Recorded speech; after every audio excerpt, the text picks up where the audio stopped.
Hey, guys, we are back and we are excited to be with you yet again. I got to say, right, I'm always grateful, right? I never want to take for granted the fact that, first of all, we woke up this morning. Yes. We survived yet another day because I don't know if y'all work today. I work today. We survived. We're here. And we have the opportunity to, kind of have this platform to have these real conversations with real people, providing real resources. So I want to start off with that because these days life is short and we can't take it for granted. So happy to be here. And I have my sister with me, Damaris, just to let you guys know that Obiama is not with us tonight, but that's our girl, and we are going to, keep her lifted. But Damaris is with us. You want to say Hi, hello? everyone. Hello, everyone. My camera is off because I'm driving, but I am here in spirit. And hopefully, before the show ends, I'll be back on camera. Yes. And so our friends, hopefully you guys know us by now. We are very flexible. Life happens. We are mothers, wives, business owners. We do a lot of stuff. So we show ourselves grace. So we're not judging because our sister is traveling safely and she joined us. So we appreciate you.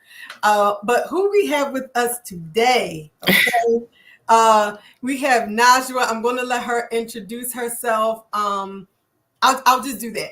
Welcome. Okay. Hello. Hi, everyone. Thank you for having me, Ms. Aaliyah and Ms. Damaris and Dr. Obiama, wherever you may be. It is a pleasure and an honor. My name is Najwah Adbul-Sabur. I am the Director of Education at Children's Playhouse, the New Bold campus. I've been in education for 22 years, in and out of the classroom, in and out of management and administration. And where I am now, I am adoring it. I love it. Yay, I love it. I love it.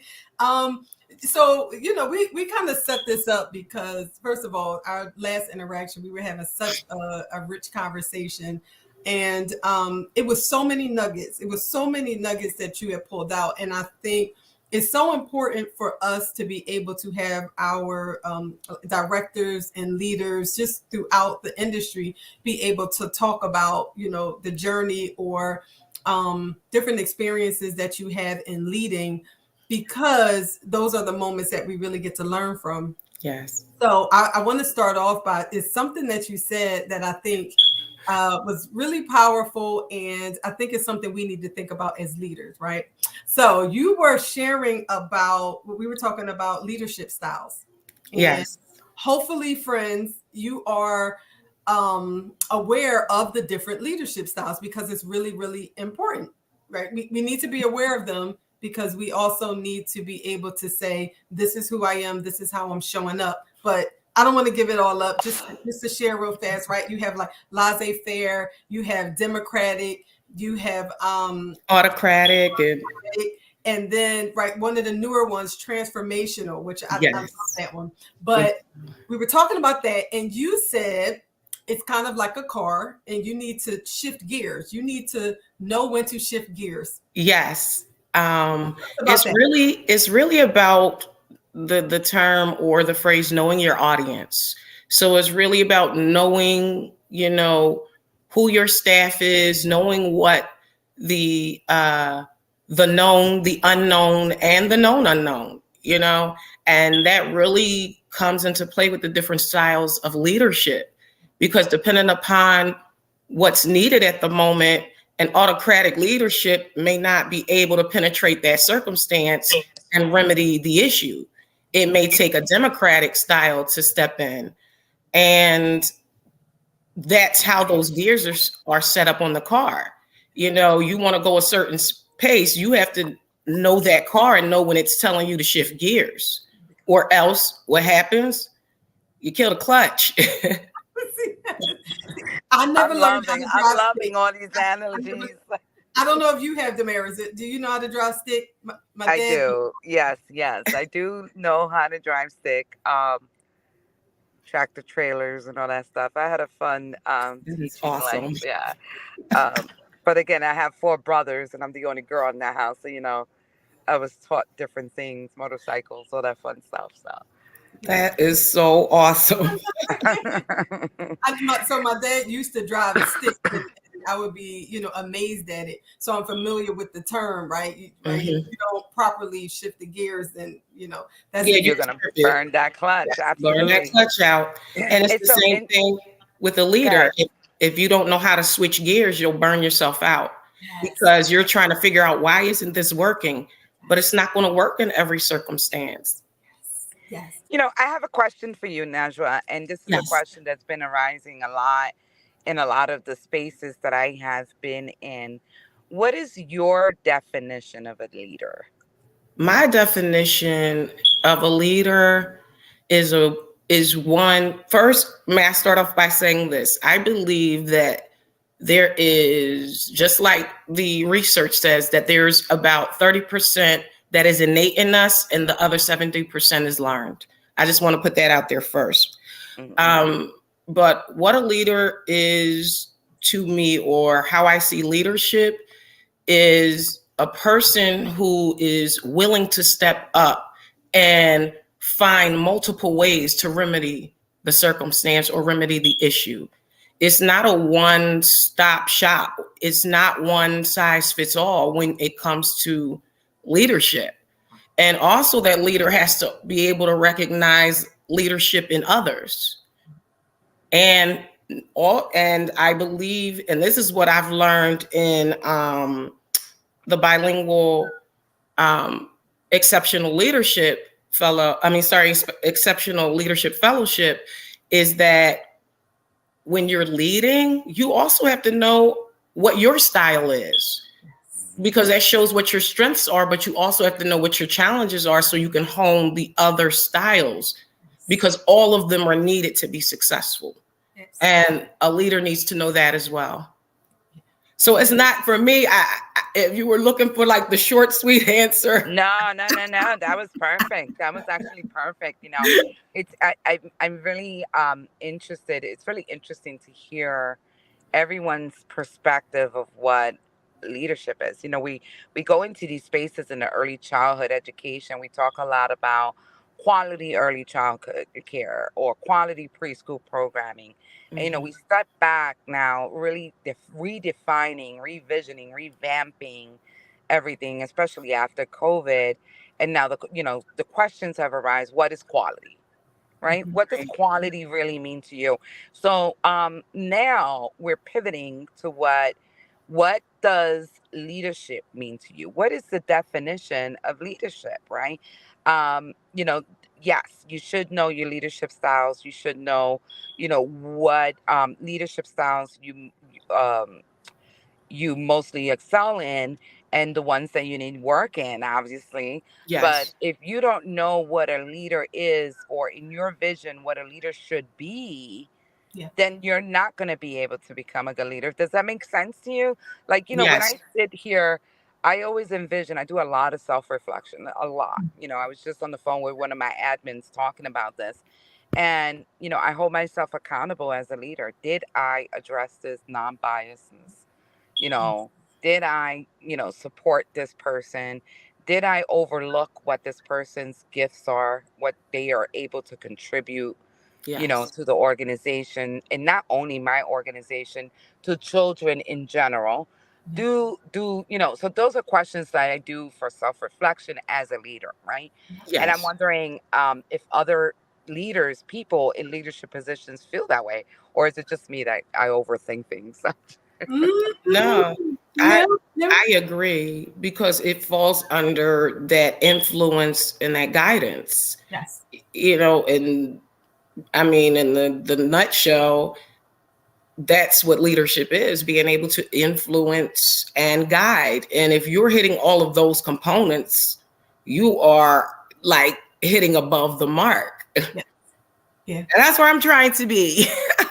and we're all growing, like every day we're growing. And if we feel like we have arrived, that's a problem, right? I think leaders, we're learners as well. Every single day I'm going into my program, even as a parent, every day I'm learning, right? I've never been my daughter just turned 11, right? I've never been a mother to her at 11. Right? This is new for me. So I have to I have 11. I have other children who were 11, but it's different. So, every single day I'm just open to learning. But when you were talking about, how we're showing up, I thought of, right, this idea of the ripple effect.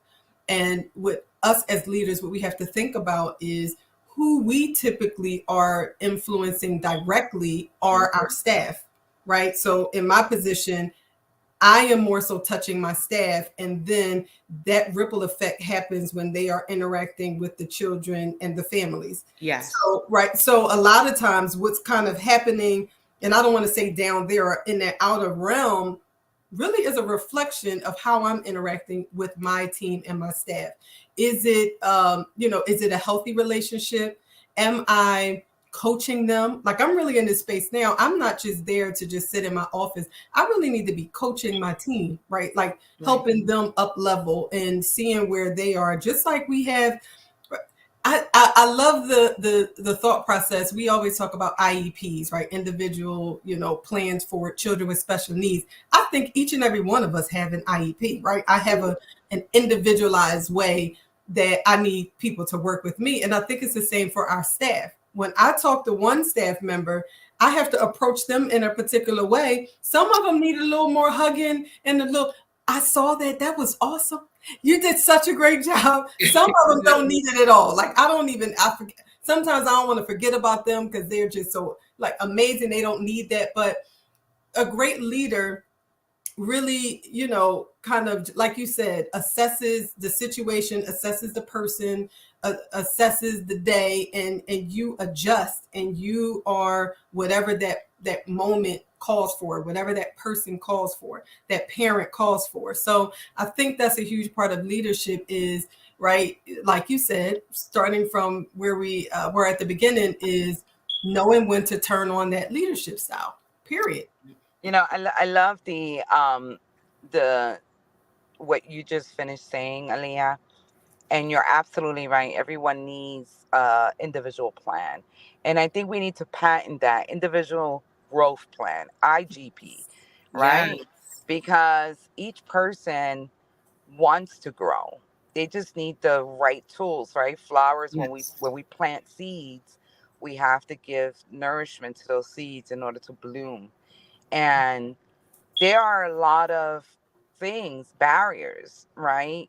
Even in leaders, I'm not, I'm going to play devil's advocate here, where we're in organizations and businesses that are faced with staffing challenges. A lot of our directors and owners are, playing triple hats, dual roles, trio roles. They're everywhere. And they forget they don't have the time and they're burned out. I had a conversation today about with a colleague, and we were talking about, we pour in so much into our staff, but who's pouring into our leaders, Mm-hmm. right? Yep. We talk about, and our staff are our leaders, but we do have leaders that are nourishing, or we're expecting these leaders to also, you know, water, right, our plants, and they're gonna forget because they're burned out. They're tired. They're doing 20,000 things. So who's pouring into our leaders? That's the way we're gonna be able to really grow leaders. Because what's happening is that if we're not pouring into our leaders, right, and they're expected to grow leaders, I don't Mm-hmm. see that happening. Yeah. Right. Yeah. That's a Right? great point. I don't see that happening. There's Yeah. no way, because what's going to happen is your leaders are frustrated, they're burned out, and your staff are going to be burned out. And guess what's going to happen? Your staff are going to leave, your leaders are going to be more burned out, right? And they're going to eventually leave or give up, right? Yeah. And these Yeah. are things that we really, these are like the barriers, talking about barriers. So I'm going to, I just have a question. I'm so sorry, Elia, because this is such an interesting topic to me, and I'm fired up because I had such an amazing day, conversation. But I do have a conversation. I do have a question for Najwa.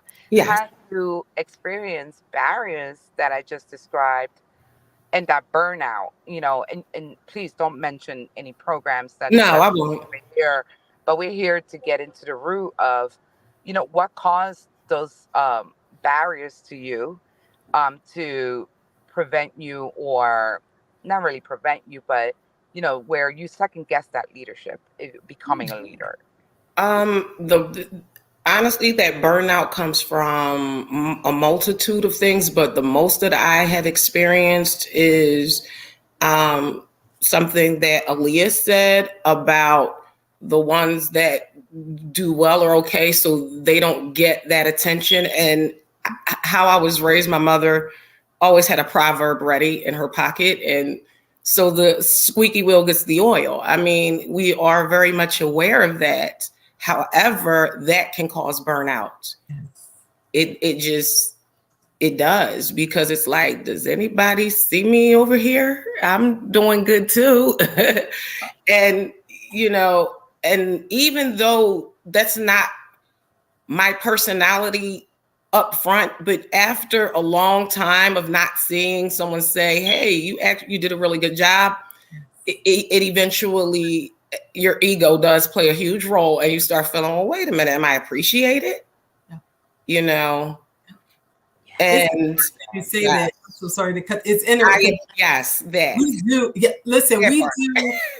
Because, right, like the Maris know, I am survey queen, right? I'll be like, I don't know the answer. I will ask my team, right? I'll send out a survey. Out of all 35, I don't care if 10 respond. It gives me a greater insight. But we always do like these gratitude shout outs. And one of my team members said the feedback was a lot of the same people get shouted out. And I was like, oh, I needed that. So that, and I think it's similar to what you're saying. And actually, she was one of those people who we sometimes forget about, because she just don't need anything. I'm like, oh my goodness. And it really did open my eyes to say she's absolutely right. Like, I appreciated her for saying that, because then it made me, I did something years ago where I intentionally wrote people up in a good way, right? Sometimes catch you and you get written up because you didn't do XYZ. It was actually a positive write-up for being good. Caught being good. Right. Yes. It was silly things, right? It was, thank you for being the gate opener. Thank you for, right, like stuff that, and when I say small things, they're actually like, we don't want to take for granted that you always gather the milk containers at the end of the day, or the baby whisperer, like you always will take the trash out if someone forgot that, right? Those are the things though that really do mean something. And I wanted to take a moment to say, we actually see you. So we do have a big gratitude culture in my program. However, what she let us see was that sometimes you're seeing the same people, and it allowed me as a leader to say, you know what, you're absolutely right.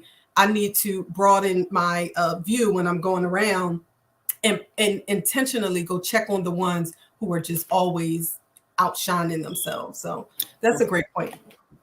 Thank you for asking that question. I actually bring back this, I had this conversation, I believe Najwah was in that call. And one of the things that I try to always remind folks is stop focusing on the negative. Yes. They need focusing. But if you have 80% of your program running and you have 80% of your staff that are doing what they need to do, focus on them. Because just like children, when you start focusing on those negative behaviors, more negative behaviors arise. Exactly. Right? So it's the same thing. When we come back, not, calling my staff children, but it's the same concept. You need to always focus on your positives, and then you support, half the time, the 20%, maybe out of 20% that are not doing what they have to do, their competitive nature comes, right? Kicks in, and they also want to be within that 80%. And then you'll have probably 90%, if you do it right, of folks being good. Now you only have to focus on 10%. So I always say to my staff, it's about working smarter, not harder. Right? You put too much energy on the negative, And I need you to trust the process, trust the systems, trust the policies that Yes. you have in place, and follow those policies. Yeah. Because what I do know is this: people come into business and they stay when the organization is tight. Yep. When the organization have rules, when the and not bias rules. I'm talking about rules across board, fair for everyone. Yeah. This is what is expected of you. We have, I believe Amazon has a tier system or a point system, right? We were talking about this yesterday, I believe it was. And they do a point system. If you get a negative, PTO or negative sick time, you're written up or you're going Yeah. home for the day and stuff like that. Those accountability. And, they know people that come to Comcast that I'm not calling out because if I'm in that negative, that's what it is. Childcare, going back to childcare spaces, we lead with our hearts. Yes. Yes. And, we have to always remember, yes, we do this because we love the children. We love the communities we serve. We love our staff. We love what we do. I know I love what I do, right? Because it's not for the money, that's for sure. You know what I mean? We love what we do, but we also have to remember we are a business. Oh, yes. Yes. And we have to, in order for us, we see this staffing changes, this leadership changes, there's all these things, these burnouts and everything. And a lot of it has to do with inconsistency in business practices Yeah. Or lack of, right? or There's lack of. not there Right. at all. Yeah. Yeah. Right. Absolutely. Like letting somebody slide coming in late or letting, because you're afraid to lose a staff member because your staff shortage, guess what's going to happen the next day or the next week? They're going to come in late twice because you Yeah. didn't take care of Yes. that. You didn't take care of that. And having the uncomfortable conversations is really key. Yes. And I think what comes to mind before I go to this next question, what comes to mind is I think we oftentimes focus too much on, I can't afford to lose this person. No, you can't afford to allow behaviors to become cancerous in your program. That's what you can't That afford. that Because part, I'm gonna say that part. because once you let that behavior slide because you want to keep that person, now it is setting the tone for what is now negotiable or allowable. And now everything that you've worked hard for to create as a foundation of your business, it gets taken Like away. dominoes. Absolutely. So you cannot afford to let that slide. You cannot afford to allow this person to go against the policy.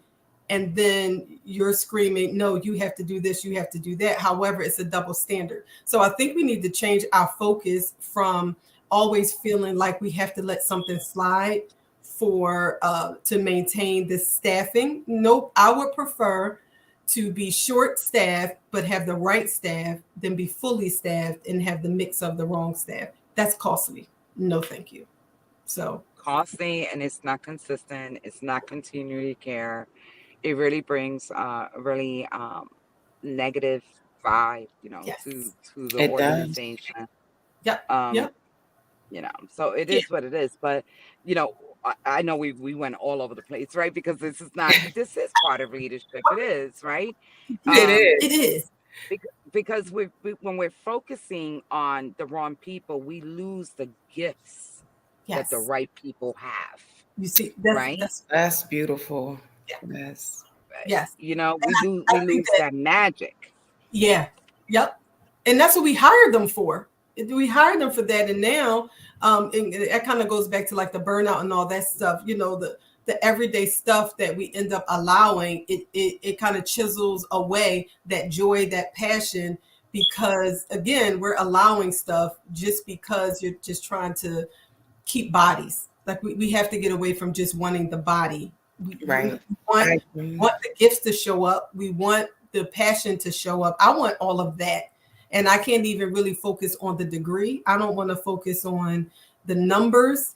It really is quality. So I prefer quality over quantity any day. Um, Absolutely. yeah. And here's the thing. You talked about the degree. I've had folks that have come in to my organization that don't have like the degrees, that is deemed or described as being quality, with the star system and whatever. And baby, can I tell you, they run circles. They run circles. Yes. And they Yes. are leaders. They are Yes. leaders. They Yes. just need the right tools to be identified as leaders. But these people with high school diplomas will run a classroom and With their take that eyes closed. leadership role. Absolutely. Take that leadership role and run your organization where you're like, wow, the only thing that's holding you back is the stupid degree that is deemed that's why you can't be an official leader. But I feel like leadership can be in all levels. It can be, Yes. people just walking into your center with a high school diploma, associate's degree, an older person, so degree leadership can come from so many levels, and how So you many build on walks that. of life. Oh, absolutely. It's again, leadership to me slash gifts. What Yes. gifts do you have, right? And let's build on that to make you, a stronger leader. Not to make you a leader. You come in with leadership. You come in with it. You come in with leadership. Let's see how we can build that leadership. Right? Agreed. And so I think that's the perfect segue into, right. So if we have staff, first of all, and this is titled, in regards to looking at staff as assets, because again, I don't know about you. Matter of fact, I already know it's a fact that for all of our programs, labor is the highest expense, right? So Yes. they should be assets. They should not be liabilities. We shouldn't be employing liabilities. But Najwah dropped a gem on us when she was talking about liquidating your assets, right? So the fact that we're talking about staff and their gifts and maybe I don't want to say lack thereof, because they all have gifts, but when we have a space where there could be improvement, how we coach them or how we up level them or the advice that we give them is key. Najwah, you shared something about liquidating your asset. Please that picture for us. Drop those bombs here, Najwah. Go. It came about because a teacher was worried about whether or not her co-teacher saw her as a leader, as a lead teacher. And I explained, I can't make her see you as that. Only you can do that, but I can support you in that. I can aid you, but you have to be willing, to take the help. And she still didn't understand why she wasn't seen as a leader. She said, but even if I'm not seen as a leader, won't I still be a leader on paper? And that's where that liquidating your assets came in. And I said, are you familiar with being a millionaire on paper? She said, yes. I said, and in order for that money to be tangible, what do you have to do? Right? I said, you have to liquidate those assets. You have to sell them off in order to get the funds to be tangible. It's the same thing in education. You have to liquidate your assets, which are your ed directors, your directors. You have teachers who are also leaderships, in our leadership program. We have some of our vets and some of those leaders that Ms. Damaris just talked about that came in as a leader, just walked through the door and was like, hi, I'm here, I'm a leader. What do you need me to do? So, and in that I explained, I said, you have two sets of liquidations. You have a forced liquidation or you have a voluntary. Now, technically in 3 is finance, and in financing there's 3, but in education there's 2. I said, here's the benefit. If you are voluntarily utilizing me, the benefit is you'll be at 100% in no time. You don't have to look over your shoulder. You don't have to worry about anything. It is done, and you'll feel good and comfortable about coming to me and asking for help. I said, because I ask for help all the time. That's how I liquidate my asset, which is my boss, my director. So if I have to force you, now I'm enabling you. And I'm not creating a leader. And my job is to upskill you to take my job. There we go. That's my job. I am not here to create teachers. I'm here to create educators. And let me explain the difference. And this is perspectively speaking. A teacher will show you how to fish. An educator shows you there are multiple ways to catch that fish. That's the difference. And that's my job as a leader. You need a book of quotes, first of all. Stop, Aaliyah. I'm just saying. No, seriously, I think because it's interesting. Education, right? It's so many different ways that you connect with people. And sometimes, I don't know how many leaders would have lost that teacher. They would have they never would have been able to connect with that teacher, right? They're worried about, am I being seen as a leader with their co-teacher or assistant teacher? How many of us directors or owners would not have been able to connect or even attempted to connect with that teacher? And the fact that you took the time out and just approached it a different way to say, let me paint a different picture for you. Let me explain it this way. And I think that's why I say, right, a book of quotes or whatever, because connection is huge. Connection is key. And the fact that you took the time out and, I feel like you're saying a lot, but then there's these moments where those 4 words are like, oh my gosh, that's it. Oh my gosh, that's it. And I think we need that though. We need that. I am not one of those leaders who are just talking at my people. Like, I'm the leader, listen to me. You have to come, right? I think that comes from reading, that comes from, investing, that comes from being in different spaces where you're learning and you're taking it back to your team to, again, up level them. And I think that's exactly what you did in that moment for that teacher, so that they could also become a better leader for their assistant teacher. And not to say the assistant teacher isn't a leader either. And I think that's miss the mark sometimes is, I don't care what your position is. Everybody's a leader. Everybody's a leader. We're giving our children in the classroom jobs for a reason. Because we're teaching them to be leader. Well, educating them on leadership. Exactly.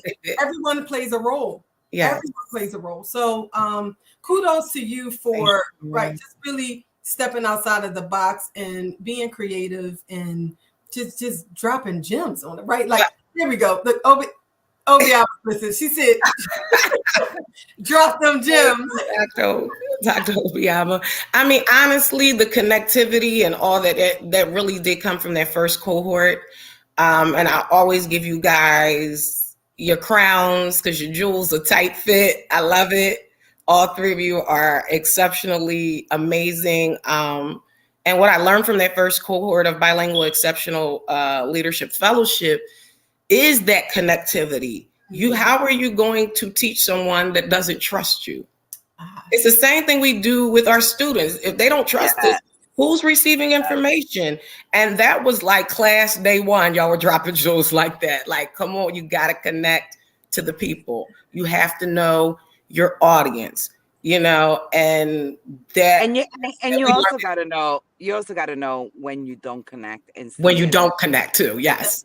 Right. Absolutely. Like, who you're connecting to and who you're not connecting to. Yes. And you got to pivot. You got to find a way how to connect, even if that's not with you.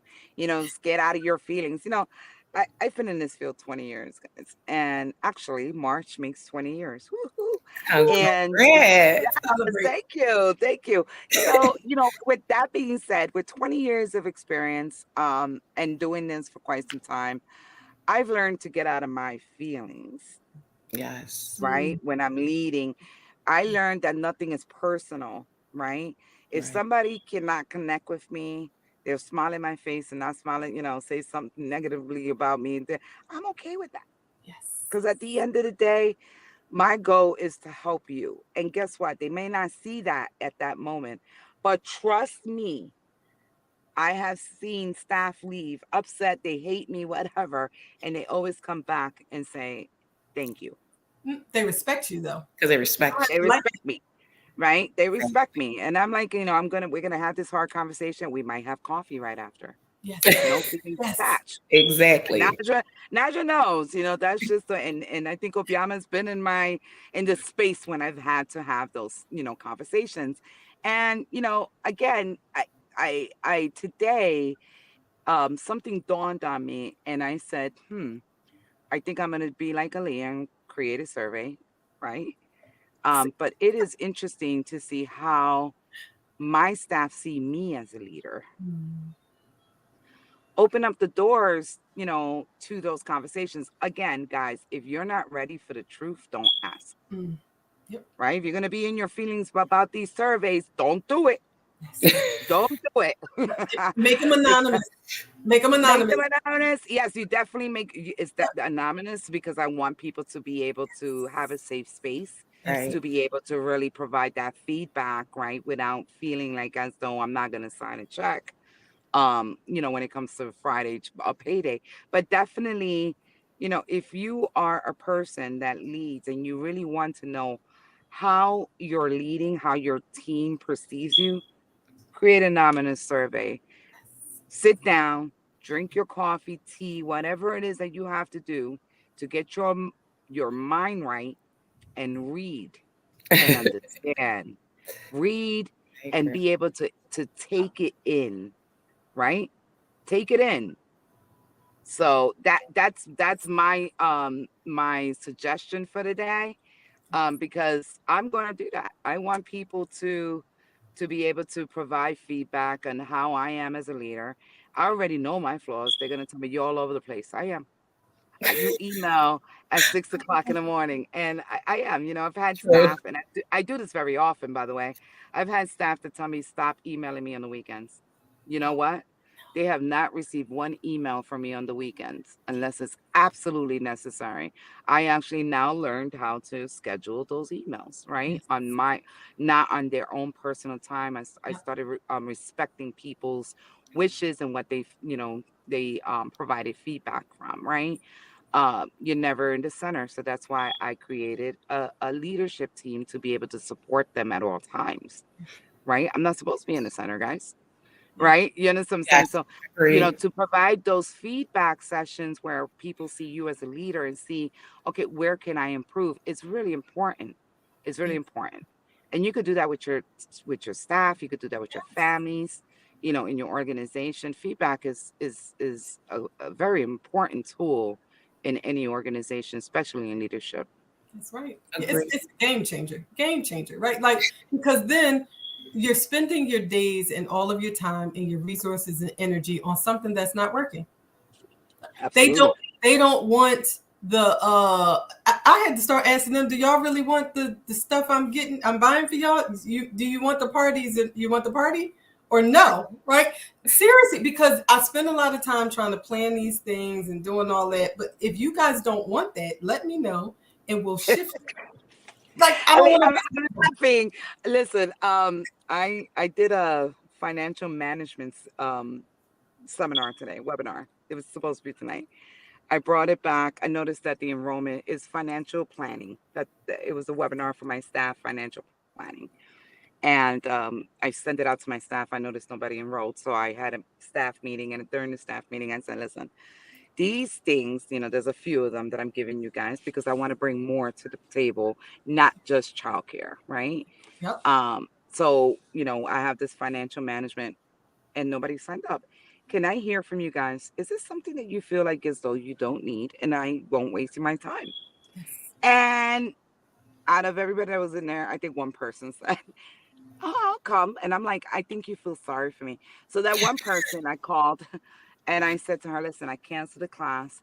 And she was like, I really wanted this. And I said, you can have me one-on-one. Oh, that's awesome. Here we go. I'm still going to support you, but I'm not going to waste anybody's time. Right. And if that's something that they don't feel like as though they don't need, then I'll keep working until I find something that they feel is going to be, useful for them. Right. You understand what I'm saying? Yeah. And that's what it is. So I was just reflecting on what you said. And you know what? Sometimes, some people are afraid to say because people are intimidated by finances. Yes. That's one. And there may have been I'm doing what Mr. Damaris taught me to find the good in all. No, I'm being funny. No, but I'm serious. I am serious. I was just thinking, like, you know, because there was a point in time where I was intimidated by finances. And or it was a time when I was like, well, how am I going to use this right now? Yeah. And we forget to gather information to store for later. You know, it's like the squirrel that gathers the nuts so that he can eat all winter. Yeah. Right. Yeah. But as leaders, we do know that. Yeah. We know to like, okay, let me get this now because I know somewhere in my world I'm going to need it. Yes. And sometimes people don't, right? Adults, children, sometimes you don't know what you need. Need or don't need. You don't, right? So it's kind of like, oh, afterwards, you're like, oh, until you need it. Until you need it. Until you need it, which is why a lot of times we have to again be coaches to our team. And just like our children, right? Sometimes you don't even know that you need that, but I'm gonna get you that, right? I remember back in the day, right? I used to be like, oh my gosh, my mom just keeps buying, right, underwear, underclothes, right? That wasn't the fun stuff, right?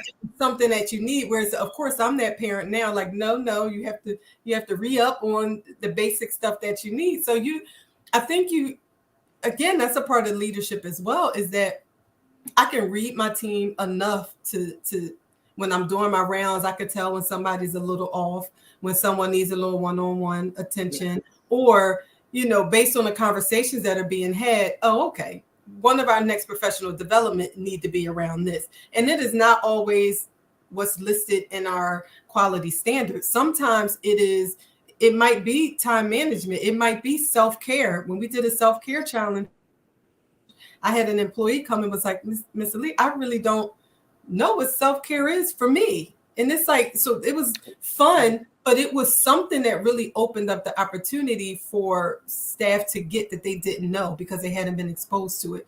Mm-hmm. And just, I think it goes back to what you just said, Damaris. Sometimes it's for the one. Sometimes that thing, right, that training was for that one individual. One person. I'll take the one. I'll take the one. I'll take the one all the time. Yeah. Because like you said, we're delivering quality, and that one, you can definitely deliver that at 100% versus having one that wants it and 9 other people there, but they don't really want it. It will be difficult to really deliver what's needed. So and connect. I take the one too. There we go. I'll take the one. That's one connection that I didn't have yesterday. And now, you know, we've connected there. And a lot of times what happens after that is somebody else becomes interested. I didn't know what that was going to be about. Oh, and now she's the walking advertisement now. So it's like, absolutely. I was class. Najwah, I have a question. I know that you had, you know, you took the bilingual cohort. Number one is leadership fellowship. Yes. And you came back as an ambassador. So you are in cohort 2 as one of the ambassadors, taking on a different leadership role through this cohort. How are you about that? How is it? It's transparently a little intimidating. But I can honestly say I know through the first class I'm prepared, and I do realize, you still have a lot more to learn, and as long as you're on this earth, it's going to be this way. But I am up for the task. I'm grateful to learn and know 2 new people. That's 2 new people that I can, you know, brainstorm with. Because just because I am, you know, an ambassador doesn't mean I can't learn skill set from them. And the thing I love the most about the cohort is, as leaders, we're already coming there solution oriented because we're there. The mere fact that we chose to be there is saying I'm solution oriented. I want to know, how do I remedy all of this bit by bit? So I think this leader, being an ambassador, is a different role, and it's exciting. And I'm excited to see what skills I receive, what I hone. I'm just excited. And thank For you those again. of you, oh, no problem. For those of you that are, on the call, on the podcast, cohort one, we had our leaders come in. They went through the exceptional leadership program, and we opened up the door to new opportunities for cohort one to come in as ambassadors. So they have a whole new. They walked into the cohort two with a whole new curriculum and idea of being supported as leaders and really putting hands on work with becoming leaders. So now they are paired with their accountability partners, and they are actually supporting new cohort members and forming partnerships that way, and doing group and stuff like that. So I'm really excited. Najwah, I know that you are, because I see your work every day. You are an amazing leader Thank you. Don't already. make me cry. But I'm really excited to see you grow Me in too. this aspect, because it's different when it comes when you have to do this type of work and this type of learning with people you don't know, and then Yes. you're learning, forming relationships with. So I'm really excited to see you grow and see what you do in cohort Me two as an too. ambassador. And I am more excited at the fact that I have you guys as leaders for me. No, honestly. Oh, I'm sorry. Go ahead, Miss Aaliyah. I'm sorry. I was just going to say, and I know I say this to you all the time, but learning those skills and not having to hold on to them for 4 years until you can utilize them. And then the game has changed. The best part is utilizing this in real time. Yes. I love that. Is my favorite part, because I actually get to see, wait a minute, did I learn this? Because let me put it to the test. Okay, so I still have this to go, and I actually do sit back and go, I could have did this differently. I could have did that differently. The next time when that comes around, I'm going to be ready. That's it. And then it came around again, and I was ready for that, but I wasn't ready for the other parts. I said, okay, let me write it down again. So the next time, here we go. And it really is like that. And that's how that's how that craft is honed. It's really saying, okay, what didn't I get done? How could I have gotten it done a little bit better? And, like you guys say, having an accountability partner really helps. And my boss, which is the director of the center, Sam, she is my accountability partner and I'm hers. And we do our best to hold each other like, hey, did you do that? And it's like, oh, yeah. Let me do that. Let me get on it. And, and we come together at the beginning of the day, and Sam runs down like, hey, this is what's needed. This is what our week looks like. And we're going to do this one day at a time. So here's today's, and we do our best every day to get it done. But whatever didn't get done at the end of the day is prioritized for the top of the list the next. There we go. You know what? This people need to be able to get professional development after watching this, okay? Because you're walking away. Seriously, you just set it up. That is how your day is supposed to start and end. And I think they are tools that a lot of leaders don't use. And you mentioned 2 really strong tools, which is an accountability partner and then really intentional planning. That's what that is. It's like, okay, and you're giving yourself grace. I didn't get to it today, but guess what? All right, then when I prepare my list tonight for tomorrow, that thing that didn't get done, I'll do that first. There we go. I'm already starting my prioritizing. Prioritize. That's all. That's it. So those are by the time Aaliyah, you want to hear, by the time I call them, because I do accountability checklist check-ins daily, and I'm like, hey, everything's okay, what needs to be done. So they do the rundown to me first, and then by the time I call, they already got everything scheduled. I got a fierce team. And the things that they are struggling with, they already have a plan attached. Yes. And you know what I think? I think if we could do better at this is something I'm working on. When you just said that, it made me think of it.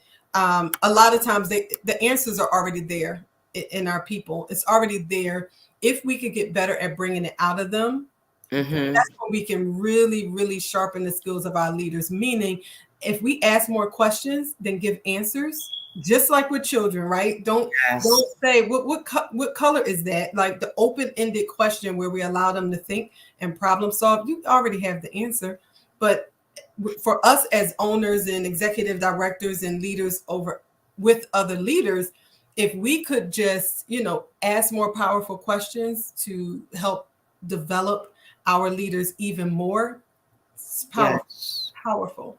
And it goes back to having that safe space again, Oh, where you are, it's almost like, and I'm only equating it to when Dorothy goes to Kansas and the Munchkins are trying to see if it's safe and they're kind of creeping out. That's how our leaders are. They want to know, is it safe to lead? And I always use, my background is theater, so I use a lot of movies to kind of quote it. But did y'all see it? Go ahead. So with the Wizard of Oz and they're creeping out to see, is it safe enough to be us? And that's another skill, that you guys are teaching in the cohort, which is why you guys get a lot of meat from us, because it's safe to come out.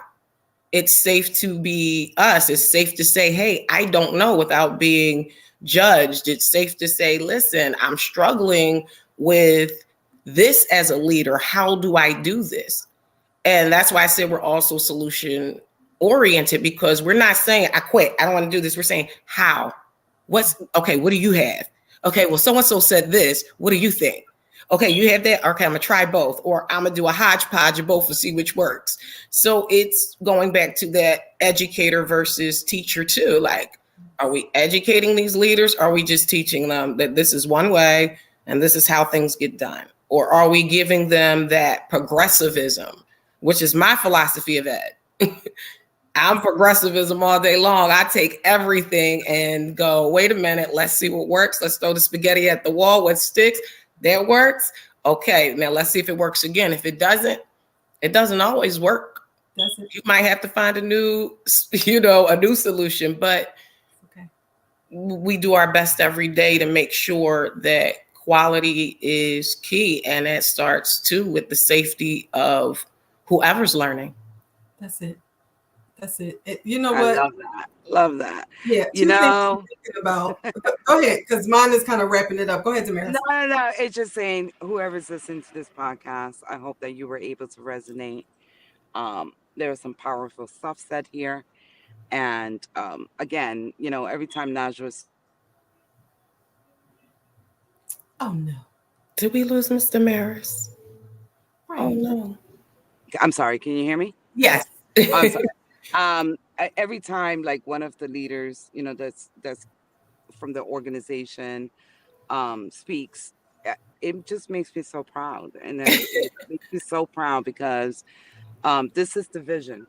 When I envisioned leadership, I envisioned people like Najwah, like Samantha, like Zykia, like Josie, that have all different, each of them have possessed different leadership skills, but they're so receptive into wanting to build more, strengthen themselves, and be the best leaders that they can be for themselves, not only for the organization, for themselves and for the children that we serve. So again, I thank you, Najwah. In my closing, I thank you for being an amazing leader, for trusting Children's Playhouse to take you to the next level. And I thank you for coming to the podcast. Thank you. I'm honored. Thank you for having me. It has been a pleasure to share just this gift, because it was given to me and I always believe in paying it forward. So I am honored. Thank you so much. Thank you. And that's what it was, a similar wrap up actually. As you were talking, I was thinking to myself, this is what it's supposed to feel like. Like, to me, this was an exciting conversation. This was one of those, this is why I do this work. It was exciting to speak to a leader who just has so much insight and clear passion about this work. And I think we need more of that. And it made me think about, so leaders or any of you who are watching, A couple of things that stood out was, is your place safe, right? Is it safe enough for people to be vulnerable, to be open, to grow? Is it safe? And I think us as leaders, we really need to take time to think about how much of an impact are we having on our programs. That could be a positive impact. That could be a negative impact. We really need to be reflective of, what am I putting out into my program? Is it safe? And I don't even want to say anything after that. Like, I think that is something, because I think we really need to think about that, because there are so many of us that either we love going to work every day, which let's keep that energy. And there's some programs where it's like, oh my gosh, and it shouldn't be that way. And so we really need to get to the root of what that problem is. And sometimes we really need to, have an uncomfortable conversation about what is it really. And, that question, I think, could answer a lot about our staffing crisis. Not everything, funding, all of that, but it could answer a lot about our individual programs. We need more Najwahs. We do. We need more leaders. And it really excited me having this conversation. So thank you for bringing your passion, your joy, sprinkling all of your Najwah magic and all of your quotes. Like, really, it's truly beautiful. And wouldn't it be amazing if so many of our, and not just leaders, but it's so sad a lot of times that our staff can't interact as much. We talk about community all the time, and I think teachers and directors live in silos and they suffer silently or alone. But if y'all could just get together and like pull on each other's strength and thoughts and ideas, it would just create more of this magic. So thank you for being an amazing leader and being open to come and share your magic here. I hope all of you guys resonated with something here tonight, because it was good. It was good for me. My soul is feeling good tonight. Okay. My bucket is filled today too. Oh, listen, I hope your bucket is full. You might have to rewind this, go back and listen to it again, but let it resonate with you and ask yourself, is it safe? So thank you so much for joining us for this podcast. We appreciate you, Najwah. We appreciate you, Damaris. I appreciate you guys. Thank you so much for everything you've done for me. And it trickles down. So thank you. I'm honored. Ripple effect. And we're sending hugs and love to our sister, Dr. Obiama. Yes. Until next time. What'd you say? No, I was just going to say the same thing. She's in our prayers. She's in our thoughts. Yes. Sending love to Dr. Obiama. Absolutely. Until next time, guys, this is the Impact Podcast. Thank you for joining us. Have a good one. Thank you.